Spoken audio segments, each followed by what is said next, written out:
मिलिए हमारे पेशेंट से जो थे तो सिर्फ 33 साल के लेकिन डिफ्यूज ग्रेड 5 बॉल्डनेस के पेशेंट बन चुके थे। उनके स्कैल्प पर हेयर लॉस इतना ज्यादा हो चुका था कि न सिर्फ उनका ओवरऑल लुक बदल गया था बल्कि उनका सेल्फ कॉन्फिडेंस भी कम होने लगा था। सोशल गैदरिंग्स में हेजिटेशन फील करना और अपने अपीयरेंस को लेकर कॉन्स्टेंटली स्ट्रेस में रहना उनकी रूटीन लाइफ का हिस्सा बन गया था। आज की इस वीडियो में हम आपके साथ शेयर करेंगे उनकी कंप्लीट बॉल्डनेस की जर्नी, बॉल्डनेस के पीछे के रीजंस क्या थे और ये भी कि कैसे हमारे एक्सपर्ट्स ने उनका हेयर ट्रांसप्लांट किया। साथ ही जानेंगे उनका 1 मंथ, 2 मंथ्स और 4 मंथ्स पोस्ट ट्रांसप्लांट का एक्सपीरियंस। चलिए शुरू करते हैं इनिशियल चैलेंजेस से।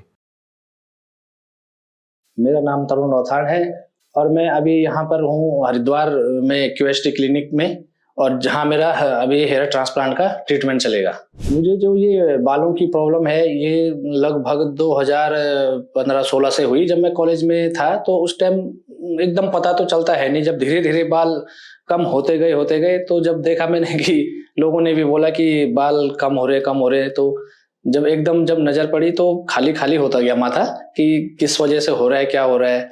फिर परिवार में तो पापा के, मम्मी के, इनके तो सभी हैं, बाल ठीक हैं, थोड़ा भाई लोगों को भी कम है, और मामा की तरफ से हमारे मामा लोगों के उसमें बाल थोड़ा कम है। बहुत से लड़कों के बाल अभी छोटी उम्र में निकलने शुरू हो जा रहे हैं। अब ये पानी की कमी है या खाने की कमी है या फिर क्या है, ये पता चलना अभी मुश्किल है।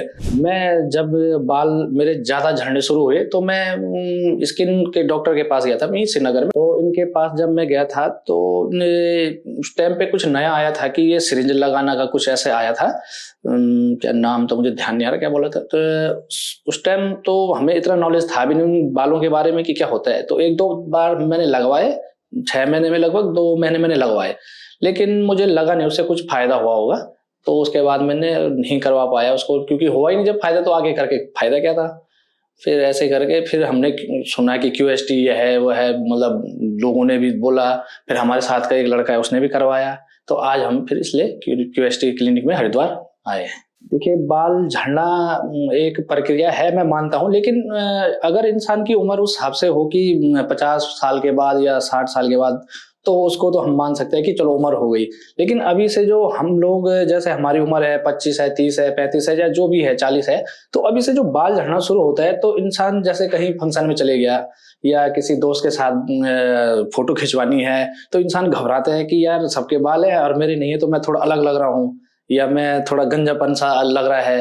इस हिसाब से लोग फोटो लेने में और पार्टी में जाने में थोड़ा शर्मिंदगी सी महसूस करते हैं। तो होना ये चाहिए कि ये बाल होना बहुत जरूरी है। थोड़ा इंसान का क्या हो जाता है कि एक तो पर्सनैलिटी और बाल बूल, तो जैसे इंसान क्या लेता है, सेल्फी लेता है, तो सेल्फी में सबसे ज्यादा इस चीज को देखा जाता है कि मेरे सर में तो बाल ही नहीं है। अगर पीछे से ले रहा है, साइड से ले रहा है, तो इंसान का ये होता है कि चलो इधर से तो है, पर लेकिन जैसे आदमी लेता है या खुद ही के फोन से या किसी के भी, तो फ्रंट फोटो जो होती है तो उसमें आदमी थोड़ा लगता है कि अजीब सा कि गंजापन है, या आदमी को ऐसा लगता है कि झिझकता है कि फोटो नहीं खिंचवानी थी, मैं फंक्शन में नहीं जा पाऊँ। कोट पैंट पहन के आदमी टोपी पहनेगा तो वो भी नहीं लगता है ठीक, फिर 24 घंटे टोपी नहीं पहन सकता है। तो बालों का होना बहुत जरूरी है। जब मैं क्यूएसटी के बारे में मुझे पता चला कि यहाँ पर एक किसी फ्रेंड ने मेरे बताया था कि 2023 में कि एक क्यूएसटी क्लिनिक है, तो हम इतना उस टाइम हमें पता नहीं था कि क्यूएसटी है क्या।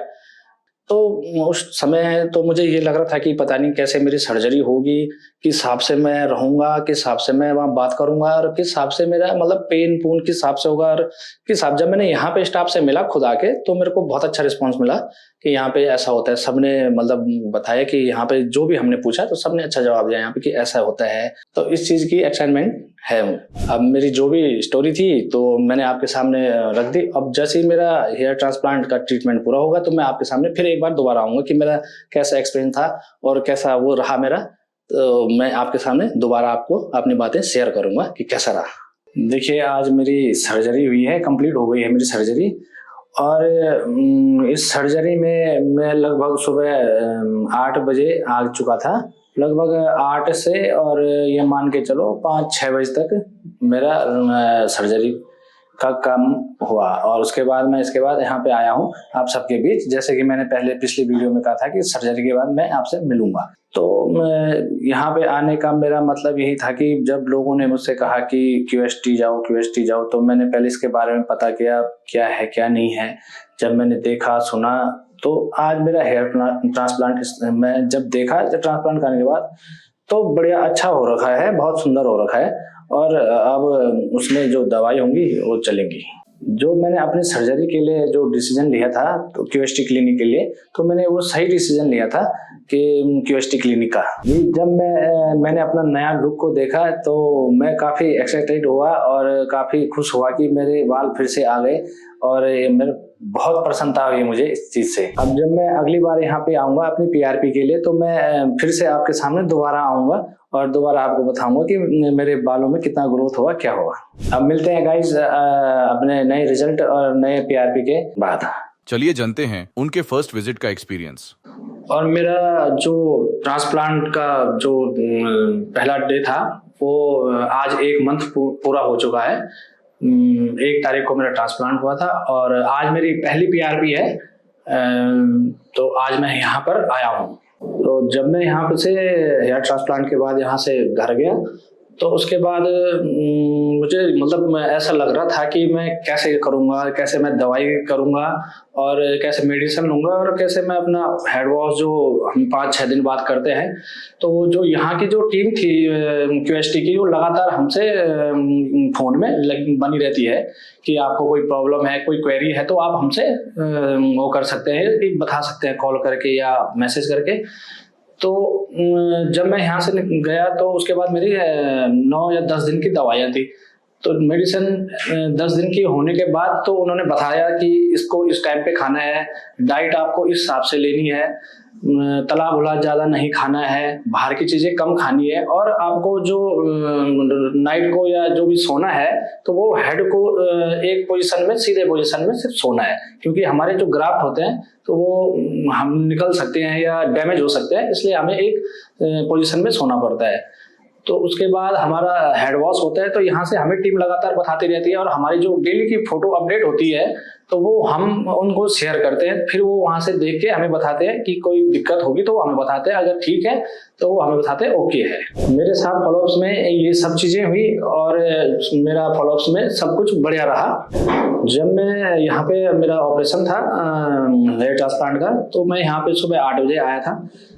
जब होता है तो वो देते हैं इंजेक्शन, एनेस्थीसिया, बेहोशी का जो भी है, मतलब सुन्न करने का, जो पेन ना हो। तो उसके बाद हमारी पूरी डॉक्टर की टीम वहाँ पे रहती है। वो जैसे हम पे इंजेक्शन लगाते हैं तो उससे पहले बताते हैं कि हम इंजेक्शन लगा रहे हैं, आपको अगर कुछ हो आप बता सकते हैं।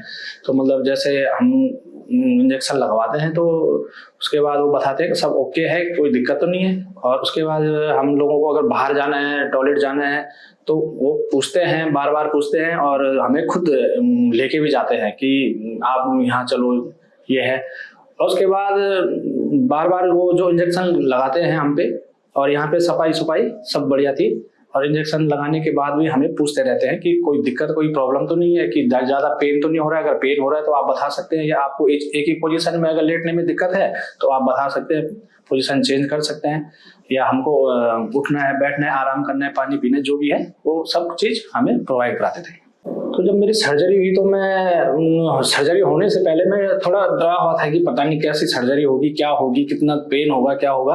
ये फिर से अपना ग्रोथ सही से करना शुरू कर देंगे। ये देखिए, जैसे कि आप देख सकते हैं मेरे बाल ये छोटे छोटे तो आ गए हैं, ये देख सकते हैं आप। और अभी मेरा सेकंड फेज चालू है और आप देख सकते हैं आज मेरी फर्स्ट PRP है। और फर्स्ट PRP में मैं थोड़ा लग रहा है कि पता नहीं क्या होगा, कितना पेन होता है, क्या होता है। अभी मेरा सैंपल तो ले लिया गया है, ब्लड सैंपल, और उसके बाद कुछ टाइम में मेरा ये PRP शुरू हो जाएगा। और मुझे अभी फर्स्ट PRP है तो इतना अंदाजा है नहीं कि क्या होगा क्या नहीं होगा, तो आगे देखते हैं कि कैसा रहता है। जा रहा हूँ अपनी PRP कराने के लिए, और आगे भी जो भी रिजल्ट रहेगा मैं आपके सामने शेयर करूंगा और आपको बताऊंगा। Thank you QST।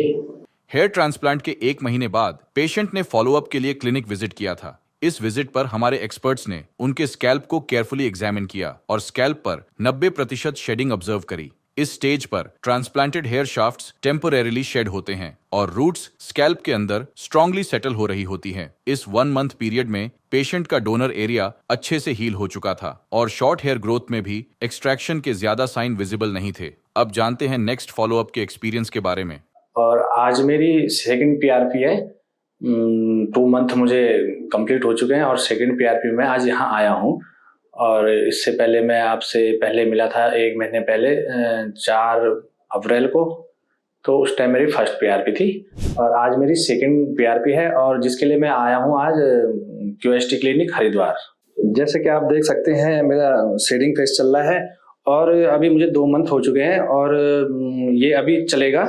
और जैसे डॉक्टरों ने मुझसे कहा कि ये 2 से 3 या 3-4 महीने तक चल सकता है, जो सभी को होता है और इसमें घबराने की कोई बात नहीं है कि ऐसा हो रहा है। तो ये अपना आपके जब सारे बाल निकल जाएंगे तो धीरे धीरे ये शुरू हो जाएगा। और जो मैंने इसमें ग्राफ्ट लगाए हैं 4000 ग्राफ्ट मैंने लगाए हैं। जब मैं यहाँ पर आया था, जब मेरे बाल नहीं थे, तो उस टाइम मुझे लगता था कि क्या मेरे बाल आ पाएंगे या क्या होगा। तो अब ये है कि बाल आने के थोड़ा आगे थे, 10-12 दिन बाद आने के बाद फिर ये निकलते हैं। और अब ये उम्मीद में है कि बैठे हैं कि कब बाल आएंगे, और बाल आएंगे और ये आएंगे 3-4 महीने बाद, जब भी आएंगे, लेकिन पहले से अच्छा है। और जैसे पहले था कि पहले तो बाल थे ही नहीं, कम से कम अब ये है कि अब बाल आने हैं। तो ये है। जब मैं यहाँ पर आया था तो जिस दिन मेरा हेयर ट्रांसप्लांट था, तो उसके बाद जो डॉक्टर ने मुझे नियम बताए कि ये आपको फॉलो करने हैं, तो 10 दिन तक कि आपको एक तो धूल में नहीं जाना है, धूप में नहीं जाना है और कैप आपको लगाई रखनी है। तो जो मैंने कैप यहाँ पे लगाई रखी, मैं 1 महीने तक मैं कैप पहन के रखा। और घर से भी इतना कोई जरूरी काम तो था नहीं, अगर है तो थोड़ा कैप पहन के चले गए, उसके बाद अपना आ गए। तो इसमें फिर आपको मिल्क नहीं लेना है और ये आप स्मोकिंग या अल्कोहल ये चीज़ें आपको बिल्कुल नहीं लेनी है। और जो मेडिसिन है वो आपको समय पे लेनी है। तो इस प्रकार से आप भी देखोगे, अगर आप इस चीज़ को करेंगे तो आपका रिजल्ट जरूर अच्छा रहेगा।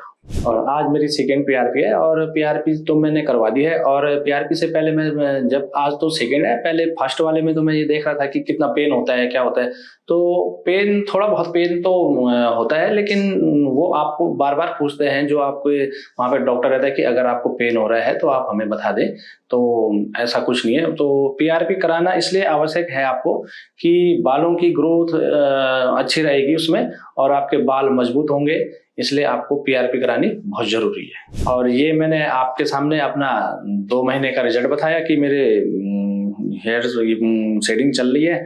और इसके बाद मैं आपसे मिलूंगा दोबारा, हो सकता है कि उस टाइम तक मेरे हेयर आ जाएं और तब मैं आपके सामने आपको अपने को रखूंगा कि देखिए किस प्रकार से मैंने क्या क्या किया, और आगे आपको मिलूंगा। हेयर ट्रांसप्लांट के 2 महीने कंप्लीट होने पर पेशेंट ने अपना नेक्स्ट फॉलोअप विजिट किया। इस स्टेज पर शेडिंग फेज लगभग कंप्लीट हो चुका था और ट्रांसप्लांटेड रूट्स स्कैल्प के अंदर फर्मली सेट हो चुके थे। नेटिव फॉलिकल्स अपने नेचुरल पेस पर ग्रो कर रहे थे। इस विजिट पर पेशेंट ने अपनी दूसरी पीआरपी थेरेपी भी ली थी, जो स्कैल्प को न्यूरिश करती है और फॉलिकल्स को आवश्यक न्यूट्रिएंट्स प्रदान करती है। अब जानते हैं नेक्स्ट फॉलोअप के एक्सपीरियंस के बारे में।